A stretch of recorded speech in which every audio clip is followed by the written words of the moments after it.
Hey everyone, welcome to the Her Head and Films podcast. I'm your host. My name is Caitlin. I am a huge cinema lover, and I created this podcast so that I could talk about the films that I watch. I live in a sort of small town, rural area in the South in the United States, and I don't really have anyone to talk to about films. And so that's the purpose of this podcast, is so I can talk more about the films that I watch and love. If you're new to the podcast, the story behind the title is that a few years ago I sent an email to a friend. It was a time when I was really obsessed with films, and I said that my head isn't in the clouds, my head is in films. And so that's where the title came from. It became like an inside joke. And I would often say, oh, my head is in films. And so when I was thinking about a title for the podcast, I wanted to convey how I'm sort of always thinking about movies. My first love is literature. I was an English major in college, and I do have a Bachelor of Arts in English and Women's and Gender Studies as well. I'm very passionate about feminism and writing and books. I didn't study any kind of film or anything in college, so I'm very much like a self-taught when it comes to movies, and it's just sort of a passion of mine. I guess it's sort of a hobby in a way. I love to watch films. I'm always watching films. It's sort of where my head is these days, is just always watching movies. And so I thought, well, why not start a podcast about it, So that's the genesis of the podcast. If you're new, and if you're a recurring or a returning listener, I appreciate your time. I know that time is valuable and time is precious, and we don't always have a lot of it. And so I do appreciate you taking the time to listen to the podcast and to engage with it. And I hope that it's helpful, or that it exposes you to a new film or something that you wouldn't ordinarily have watched. So I do appreciate it. Today's episode is dedicated to the 1996 cult classic called Big Night. It is co-directed by Stanley Tucci. He directed the film with his friend Campbell. It's also co-written by Stanley Tucci, so it seems like it's very much a creation of Stanley Tucci. And before I get to Big Night, I just want to talk about my love for Stanley Tucci.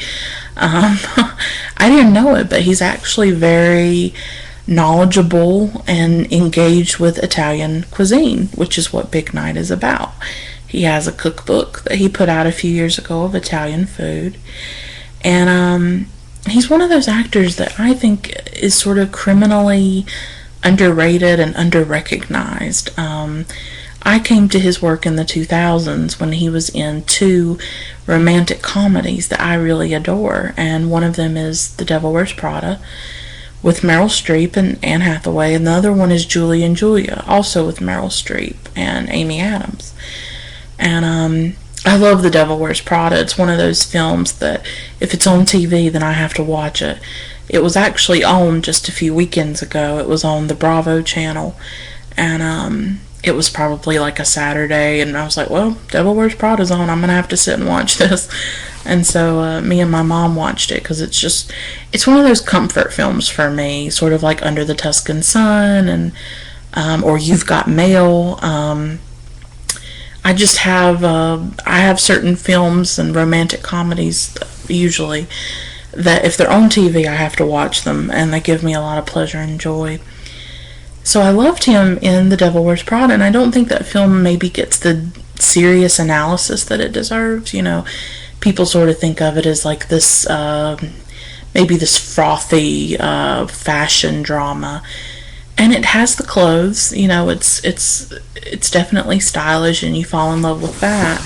But for me, and maybe I'll do an episode about it, not maybe just about the film, but maybe about some of my favorite romantic comedies and why I love them so much. I don't know. But what I love about The Devil Wears Prada is that it's much deeper than what people probably suppose. It's really about a woman, Anne Hathaway, who loses herself in something. She sells her soul to something that's maybe a bit dangerous and a bit destructive. And for her, it's fashion. It's the world of illusion and fakeness, and she abandons her friends, she abandons her boyfriend, and she becomes so consumed with it. And Stanley Tucci was an important part of that film. He was sort of the most authentic person in the film and very human, and whereas Meryl Streep's character was very cold. And then of course he did Julie and Julia with Meryl Streep and played her husband. Meryl Streep played Julia Child in the film, and he played her husband. And they had such a great chemistry, and he just has like this warmth about him. Like it's hard for me to explain it. It's like, ooh, I want to meet him. Like I want to talk to him. I want to have a conversation with him. He seems so, like, some actors seem fake. Some actors seem narcissistic, and he just seems really warm and down to earth and caring. Like, a few years ago he lost his wife, and I remember hearing about that and being really sad for him. And he's just a fascinating person to me. And so recently I had the chance to watch this film, Big Night. It came out in 1996. It sports a stellar cast. You've got Stanley Tucci. You have Tony Shalhoub, who I absolutely love. He was in Wings, in a TV show called Wings in the 1990s, and then in the 2000s he was on a show called Monk, where he played like a detective, like a very idiosyncratic, quirky detective, and I watched that show and I really enjoyed it. You've got Isabella Rossellini, you've got Allison Janney, you've got Campbell Scott, there's a little Mark Anthony in there. I don't know if some of you know, but Mark Anthony, the one who was with Jennifer Lopez and the singer and all that, he does do films every now and then. He's very silent in this film, though. But he was good. And you've got Minnie Driver. Minnie Driver's, it was sort of around the time she was starting to become really famous. Like she is, I don't know, was this before or after Good Will Hunting? It was around the time of Good Will Hunting. So you have Minnie Driver in it.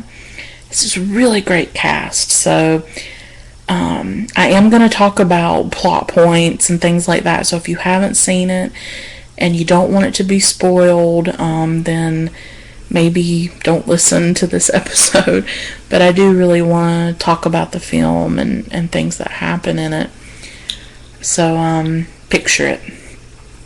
It's New Jersey. It's the 1950s. Two Italian brothers, move from Italy to New Jersey, and they start a restaurant called Paradise. That is the setup for Big Night. We have Stanley Tucci, the younger brother. His name is Secondo, second. And we have the older brother, Tony Shalhoub, Primo, and he is the chef. So Tony Shalhoub cooks the food, and Stanley Tucci manages and runs the restaurant. Now, this is 1950s. It's set in the 1950s. It was made in 1996. So in the 1950s, Italian cuisine in America was different than it is now. Nowadays we've heard of things like, risotto and different kinds of Italian cuisine.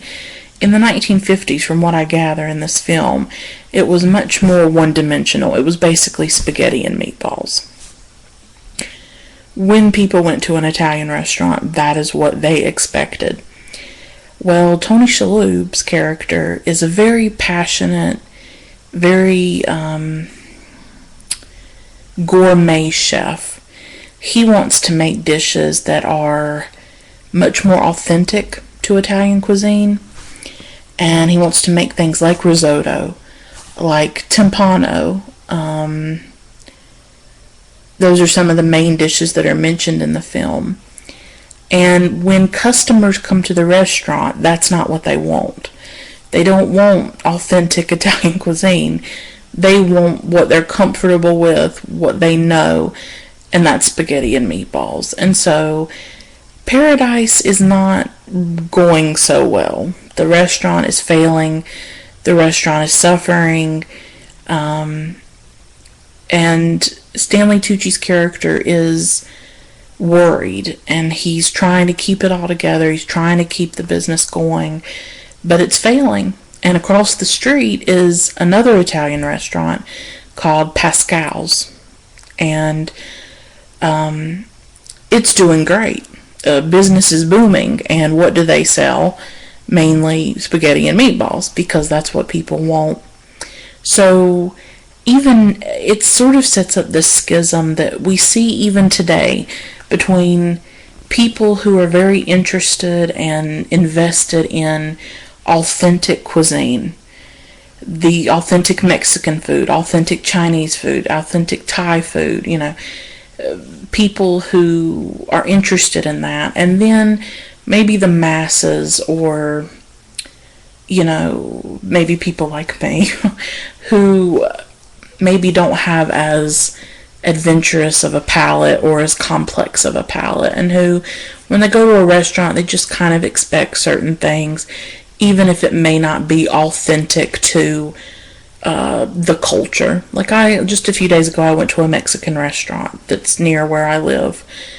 I got a taco, I got some rice, I got some cheese dip and chips. Is that what they really eat in Mexico? I don't know. And it was interesting because after watching this film, and I've seen it twice, and I've seen it twice within the last month, and I rarely watch a film twice, but I was so enamored with this film that I had to watch it a second time. And so when I was at the Mexican restaurant this past Friday, it's Sunday now, I thought about that. I was sitting there and I was thinking, I'm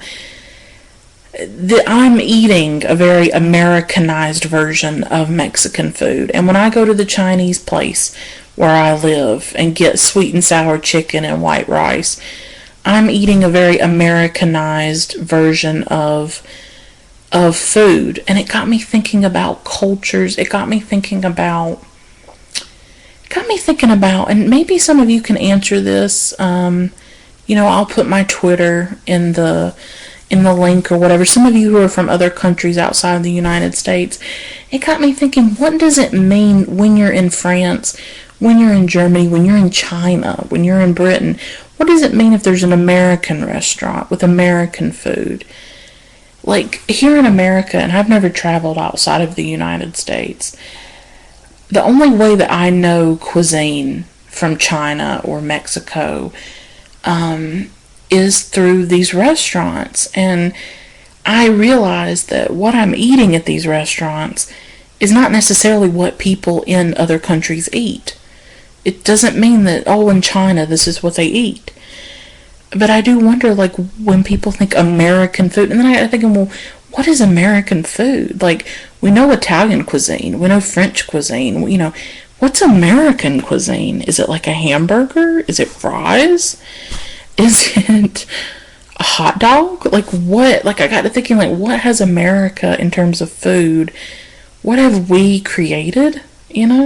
Soul food? Is that, like, I live in the South, so what we eat here in the South is different from what they eat in, like, the Northeast or the West.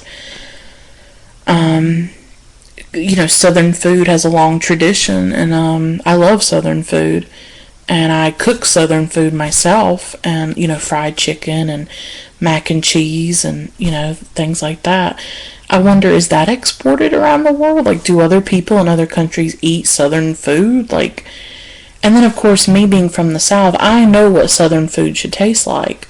So if I went to the West, if I went to the North, what they think of as Southern food may not be authentic Southern food. And that would upset me, right? Because I know what it should be. So that's what you have with Paradise. That's what you have with Stanley Tucci and Tony Shalhoub, is that they are directly from Italy. And they know what the food should taste like. And they know, and they want it to be authentic, and they want it to be real. But the customers don't want that. The customers want the Americanized version of Italian food, because it's the 1950s and that's just how it is. So Tucci's struggling to keep the doors open. He goes to Pascal's, which is across the street, and it's run by this very flamboyant man, and his wife is Isabella Rossellini. And he says, "Look, I'll help you out. I'm not going to give you money, but I'll have this big band leader, this singer, Louis Prima, who's a real person. Louis Prima. I'll have him come to your restaurant. He'll get you all kinds of press. Journalists will show up. Reporters and paparazzi, I guess at the time, will show up. And it'll get you some attention for your restaurant." And so Tucci believes him. He thinks, okay, this guy's going to get Louis Prima to come to my restaurant and things are going to look up. And so the big night of the title is this meal that him and his brother, Tony Shalhoub, are going to cook for Louis Prima. They invite their friends, they invite all kinds of people that they know to come to this big dinner. Stanley Tucci thinks, well, this is gonna be a reversal of our fortune. Like things are gonna look up, things are gonna get better. And so the night comes, and they cook the food, and they make the timpano. What's very famous about this film is the food, and it's considered a cult classic of, I guess, what you could call, cuisine cinema, food cinema. And there's some really lovely scenes of them cooking the food, and they make risotto, and they make timpano, which it sort of looks like a drum, a timpani. I don't know if any of you know what a timpani is, but it's a very large drum. And it's like this, it's a pasta, and it's got all kinds of stuff in it. I think it had like spaghetti in it, it had eggs in it, it had all kinds of stuff, and then it looks like a drum when they took it out, and then they sliced it. It's like amazing. It looks really, really good too. Some of the food looked really good. I wouldn't say that I've been to an authentic Italian, restaurant. I live in the rural South. Like, you might have like a pizza place. Like where I live, we don't even have like a mom and pop pizza place. Like we have like Papa John's and Domino's, and there's not exactly a lot of diversity in the cuisine that you can eat when you live in a small town. It's very we have an Olive Garden. Like that's the extent of really the Italian food that you get around here where I live. So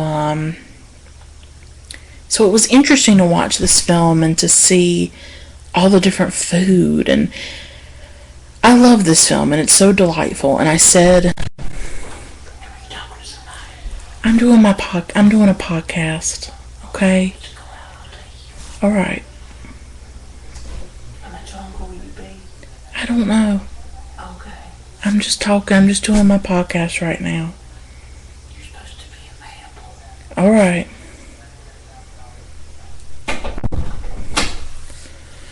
That was my mom. Sorry about the interruption there. Where was I? Oh, Lord. So, the big night comes, and they've just created a feast. And they keep waiting, and they keep waiting. And I think, well, where is this Louis Prima? He was the journalist is there, the photographer's there, they've got music playing, they've got Rosemary Clooney's, Mambo Italiano playing, which I really love that song.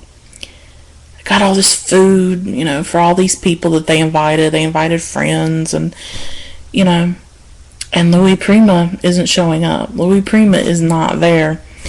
And so Tucci says, well, let's go ahead and eat. We have this food, we have all these people here. And so they bring out the food that Tony Shalhoub has fixed. And, Shalhoub's character he's a purist, and he's sort of portrayed as like a genius chef. Somebody like, Mario Batali. Someone who's just brilliant as a cook, at Italian cuisine. And so they start bringing out the food, and everybody's, and what I love about the film,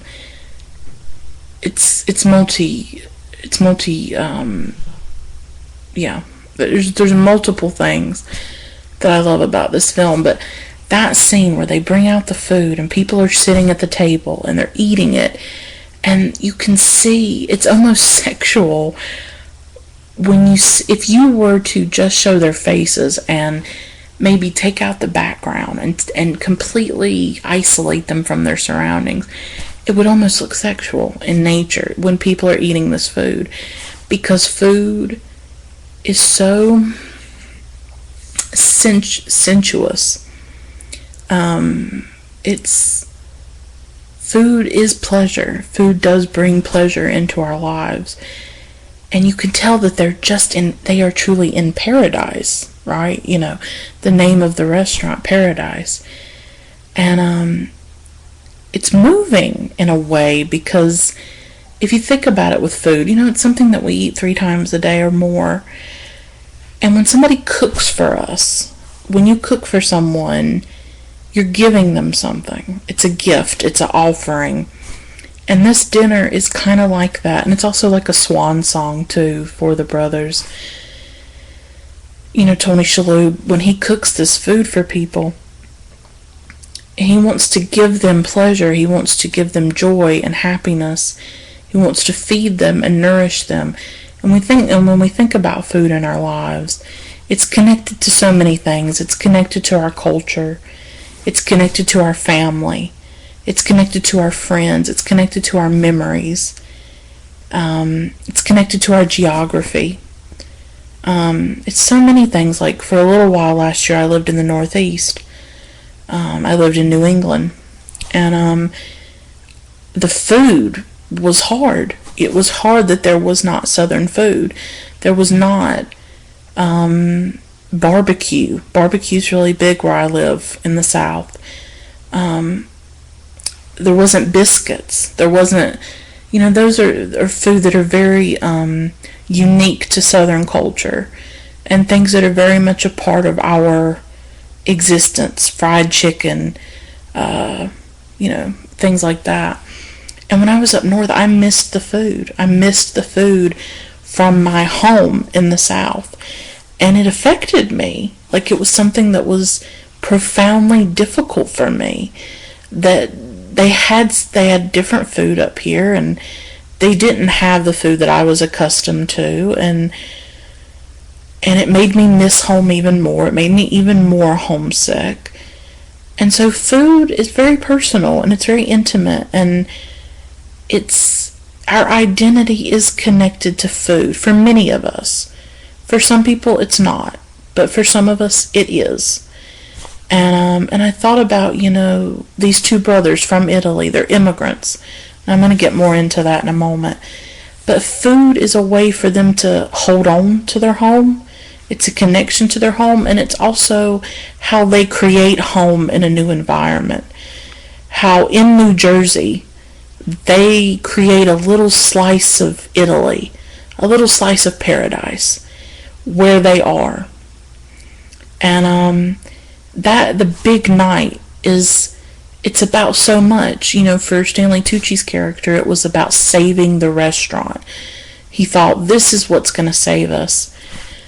But in the end, Louis Prima doesn't show up. Louis Prima was never going to show up because the guy never called him. And it was a setup in a way. It was a very cruel setup. And the brothers learned that. They learned that Louis Prima was never going to be there. And even though it's a loss, even though this restaurant's not going to make it, Stanley Tucci and Tony Shalhoub are going to lose their dream. Their dream was to have this restaurant. The dream is the American dream, right? That's not going to happen.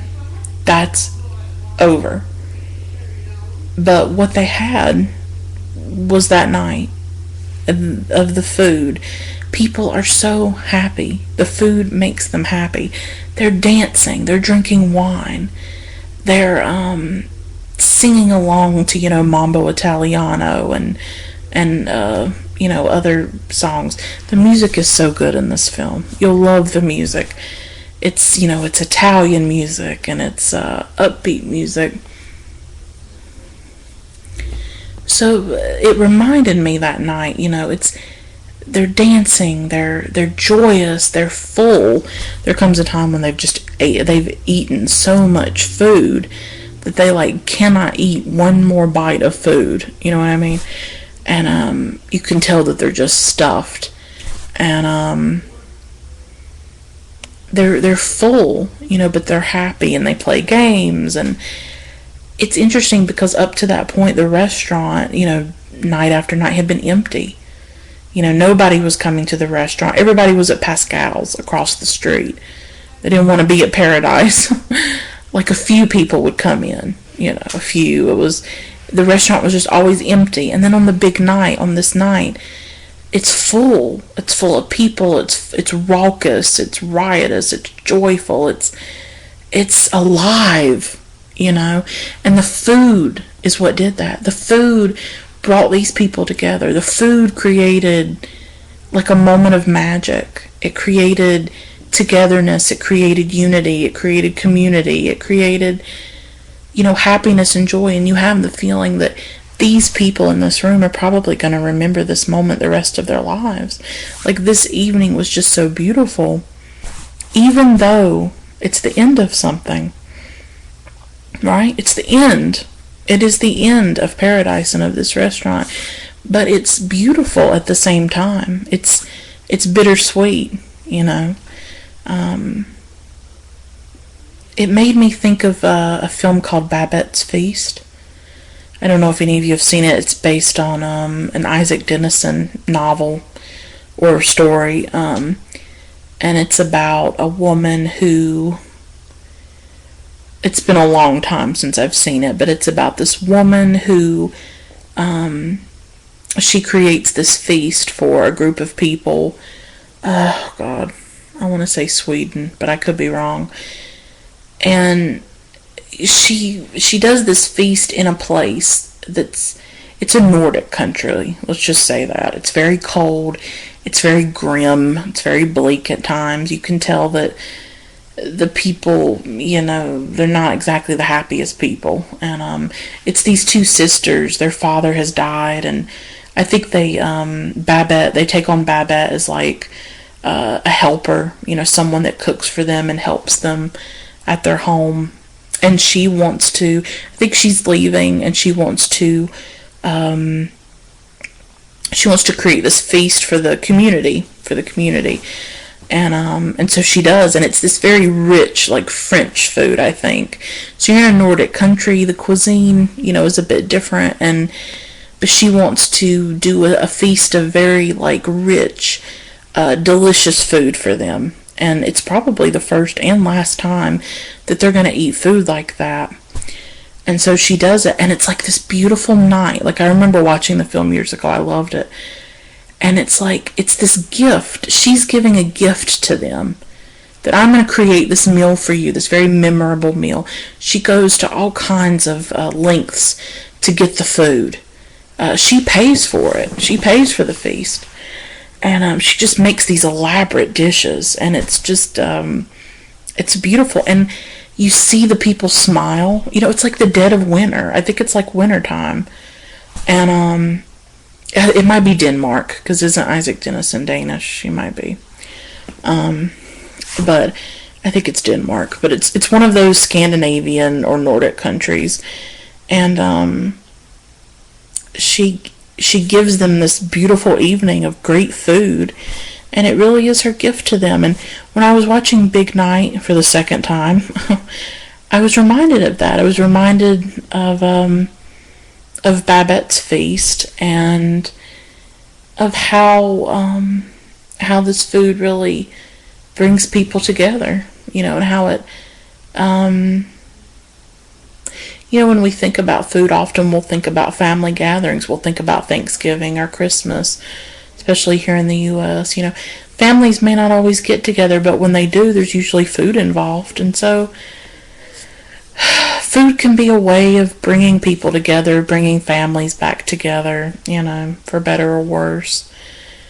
And so that's what I loved about Big Night. I loved that final hurrah, of these brothers, and creating this meal And even though it's the end of something, it's the end of their dream, it's also a beautiful night. It's a night of celebration, a night of good food, a night of dancing and talking and having fun and like being alive. When you think about a great meal, you think about when you go out to a restaurant.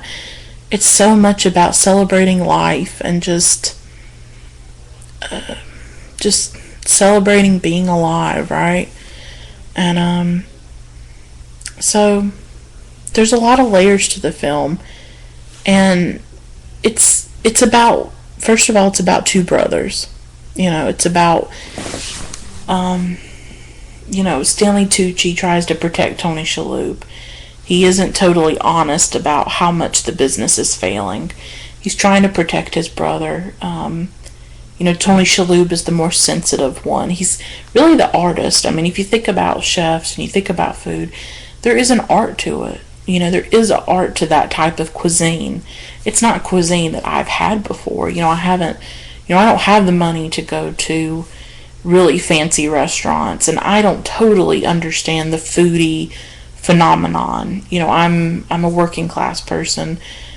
I just don't have a lot of money, and I don't have access to really fancy or expensive restaurants where they might make food like that. So it's not really part of my experience. But I know that it is important to a lot of people that kind of food, a more expensive food, a more fancy food. I guess fancy is a value judgment in a way. I don't mean to, judge anyone, who is a foodie. That's not what I'm trying to do. I really don't know the terms to use for it. It's just more expensive food, the gourmet stuff, or, even like sometimes I'll see like commercials for like Blue Apron, or Plated, and I look at food like that and it's just not recognizable to me. I eat like simple food. I've been trying to eat healthier lately, so I've been eating like a lot of grilled chicken and like broccoli or mushrooms and things like that. So I have been trying to incorporate more vegetables into what I eat and stuff, but I eat really simple food, to be honest. So, but I know that a lot of people do value that kind of food, and they have the money to afford it. And so Tony Shalhoub's character creates food like that, in very authentic Italian cuisine.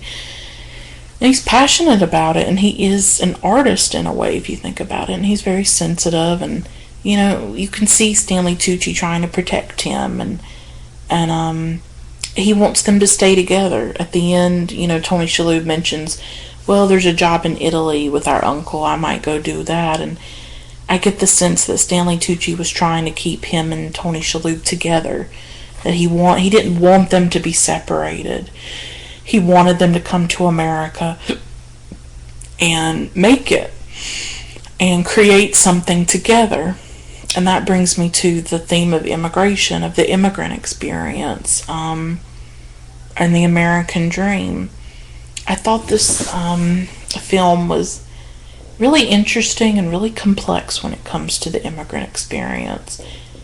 In that you see Tony Shalhoub and Stanley Tucci, they've come from Italy, they have a dream, they felt like in America is where they could create that dream, where they could have the restaurant, and they could have the life that they want to have. And but it's more complicated, isn't it? We get this myth in America that, oh, this is the greatest country on earth, and everybody comes here for a better life.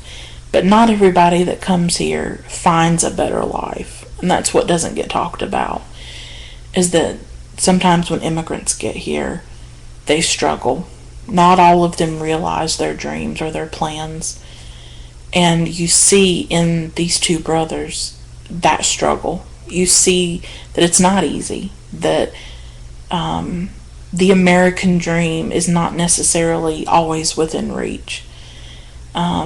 because they failed, didn't they? This is, and that's what's interesting about the film, is that this is not a film about triumph. This is not a film about, oh, well, Louis Prima showed up and it saved the restaurant and they're going to be okay. They're not going to be okay. They're going to be okay in other ways. But they have to confront the death of their dream, that they were going to have paradise. They were going to create a kind of paradise for themselves in America, in this new land. They had the skills. Tony Shalhoub is a brilliant chef. They had the passion, but it didn't work out. At one point, Stanley Tucci goes to the bank and he tries to get a loan, or he tries to get more money. And they just tell him flat out, it's not going to happen. We can't give you money. So he's trying to hold this together. He's trying to keep it going, and he can't. And he's really someone, Stanley Tucci's character, who's having to confront his own impotence, his own inability to save the restaurant, and failure. Yeah, we don't like to use that word in the U.S. We don't like to talk about failure. We want to talk about triumph and overcoming everything. And, oh, you can do anything if you work hard enough. And Stanley Tucci says that at one point. He talks about how, he believed that, oh, if I work hard enough, you can have it all. And I would think maybe it's even harder for immigrants to maybe deal with failure. They may feel like they need to succeed. Failure is hard for anybody. But, when you go to another country and you have these hopes and dreams, and then you have to accept, well, maybe this is not going to happen. And so Stanley Tucci's character has to confront his own failure. And it's not easy. It's not an easy thing. And, he's trying to take care of his brother. He's trying to keep everything from falling apart. And there comes a point when he can't do that anymore. When things do fall apart. When he learns that Louis Prima is not going to be coming. And then him and Tony Shalhoub are on the beach fighting. Like they get in a physical fight with each other. And at one point Tony Shalhoub's character says, this place is eating us alive. And he means America. He means America is eating us alive. I get the sense that Tony Shalhoub character misses Italy and doesn't mind going back to Italy and maybe becoming a chef at a restaurant in Italy. It seems to be Stanley Tucci who is trying to escape Italy and really wants to create this new life in America, and he wants to succeed. And the Tony Shalhoub character is just beaten down. He's tired. He says that. He says it twice. He says, this place is eating us alive. Look what it has done to them.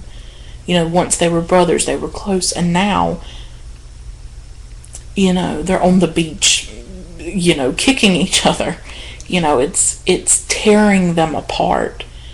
Because they so desperately want to succeed, and they so desperately wanted to make this dream a reality, and it's not going to happen. But I think that makes the movie even more resonant, is that here in America there are all kinds of entrepreneurs, all kinds of people that start businesses.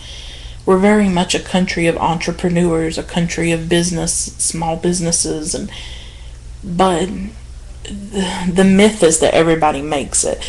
The myth is, well, if you just work hard enough, you can make it. And it's not the truth, and it's not the reality. You don't think janitors work hard?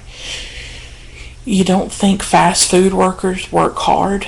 Yes, they work hard, but they're not making enough to live on. There was just a study that was released yesterday that said millennials, I'm included in that, I am a millennial, I'm 27 years old, make 20% less than their parents did when they were their age. So a millennial with parents, when your parents were your age, when your parents were 27, they were making more than you're making now at 27. 20% less we make than our baby boomer parents made at this, like in the 1980s. So this idea that, well, if you just work hard enough, you'll make it. No. There is real inequality, there is real inequity going on in the United States. And I'm not saying the movie goes into all that, but I'm saying I think it's pretty radical. I think it's pretty, a little bit subversive even for the film to end with failure, to end with the death of a dream, with the end of the restaurant, not the salvation of the restaurant. That's interesting because I think a lot of people can relate to that. Even if you haven't had a business fail, even if you haven't started a business, you know what it's like to fail. You know what it's like to have a dream that isn't coming true. I mean, I have a lot of dreams, and I had a lot of dreams when I was a kid. Basically, none of them have come true. You know what I mean? Like, I had a lot of dreams for my life, and none of them have materialized. None of them have, I wouldn't say I'm a successful person. I wouldn't say my life is successful. And so, in that way, I do relate to Stanley Tucci and Tony Shalhoub's characters and feel like, well, God, I feel a sense of failure. And that's what they're having to confront with that film. And I wouldn't say that's like a popular thing in the United States especially. It's all about succeed, succeed, succeed. And the myth of the American dream that, oh, you can have it all if you work hard enough. No, no. They did work hard. It just didn't work out. Some things just don't work out.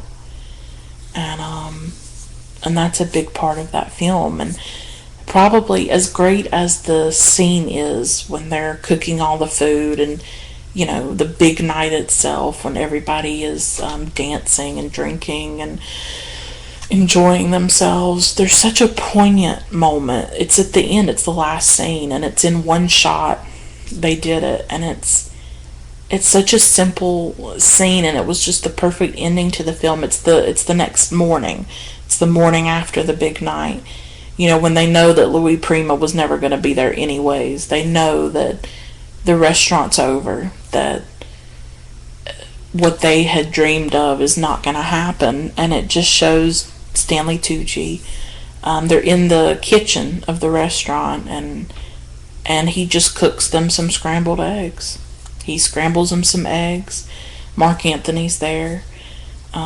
He puts them in a plate, and then they sit and eat them, and then Tony Shalhoub shows up, and Mark Anthony leaves, and it's just Stanley Tucci and Tony Shalhoub, Secundo and Primo, the two brothers, and it's just them sitting there eating scrambled eggs.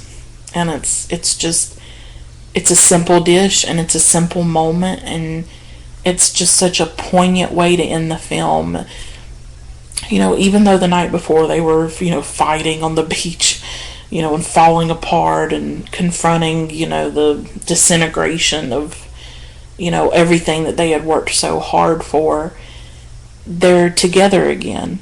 They are brothers. You get the sense of affirming that bond, affirming that brotherhood, affirming that friendship that they have, affirming the love that they have for each other. This is a film about love, isn't it? It's about the love between two brothers, a love that, propelled them to create a restaurant out of love, out of their love for Italian cuisine, and out of Tony Shalhoub's love for cooking and his desire to cook for people and to give them something that they'll love and give them great food that's going to make them happy. And Stanley Tucci tried to protect him out of love, and all of it's for love, isn't it? And it's like they just sit there together, and that's how it ends. They're just eating scrambled eggs, and it just was like the perfect way to end the film, and to just say, We still love food, we still love each other. The restaurant's not going to work out, but you do get the sense that they will be okay. They will get through it. You don't know what's going to happen. You don't know, does Tony Shalhoub go back to Italy? What does Stanley Tucci do next?